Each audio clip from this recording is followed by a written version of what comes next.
funnel was too tall. But you know, if you can come up like this, it's like you can always go back in. But this will take some practice. So the first time I did it, it's like I made a mess of it.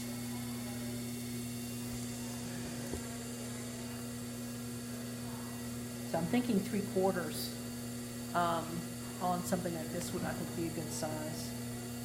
Because this pound is really, this is big, even though it's going to shrink. Yeah, you almost need that extra quarter for the funnel. Yep. Inside. Yep.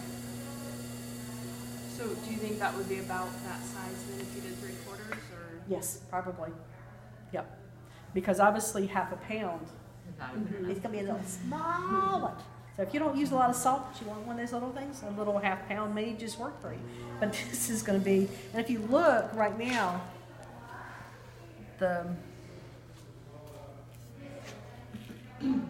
right now it's that deep in there, that height from the top. And so I'm going to try to close it in a little bit.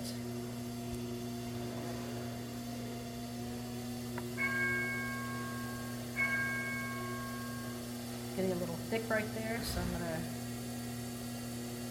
thin it out. Okay, I'm going to do that thing again. I'll blow into it.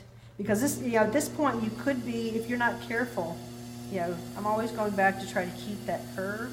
But in sometimes doing this, I sometimes come close to collapsing it. Let's see. Okay, I'm going to actually clean that up a little bit. I'm not going to. Okay. Feel a little bit better about that. But, okay, let me show you. Let me actually collapse it a little bit, and you'll see what it does. Okay, so I'm going to. Okay. That's starting to collapse a little bit. Okay, a little bit. I still didn't, but okay. I just. But that's just something. If it's starting to collapse, you can do that. And you don't play all over you. But and see, it got out of whack. So, which sometimes happens. So I'm gonna just see if I can get it back. And you can see my hand, my right hand here is just staying very still. And that just got that back on center. And that, I said, it was just being very still with this. My hand did not move once I put it in here. And see, things are, it's got a little, you know, it's getting a little squat. So at this point, before I completely close it in, I want to maybe make the sides not as rounded. Same thing when you're doing those other closed forms. You take care of it before you seal it. You can do a little shaping first. And I can use this. I can use my wood stick. You've got a line going on. Yeah, that's what I'm trying to get out of. Okay.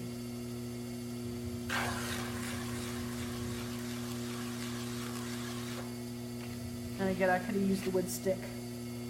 Okay, I want to get it back round, so. Did I get rid of it? Coming back? Almost. I'm just pressing in, pressing in. Let me take the sponge maybe.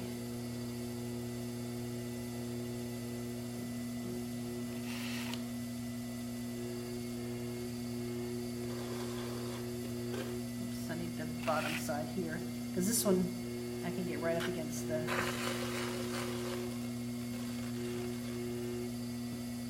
Still a little there. Almost. So I just changed the shape entirely because to me it was a little too round, low. So this right here is just okay. So and see, I'm just holding this hand still, but then I'm doing this to okay. And now. Back to this. And I'm actually pulling up a little bit because I don't want to collapse it down. And sometimes you end up with a little bit of a hole. So you can use a tool. You can use your fingers just to bring some of that clay over.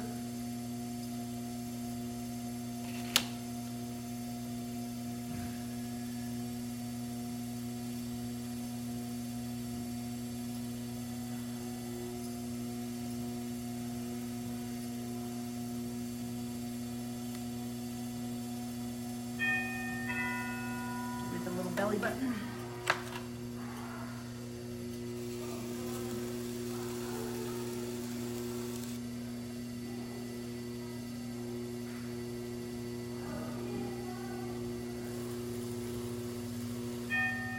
And you can do something, you don't have to go straight sided down at the bottom. You can have a little flip out here. You can do a lot of different things to give it some different shape, depending on what you want.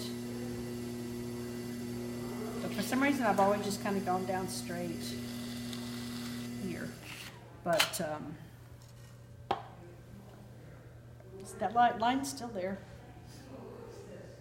I can probably work with a little bit more, but that right there, It's not that big. but it's a lot bigger than that. Right. Yeah, that's why I think 3/4 would work. I think 3/4 would be Yeah. pretty.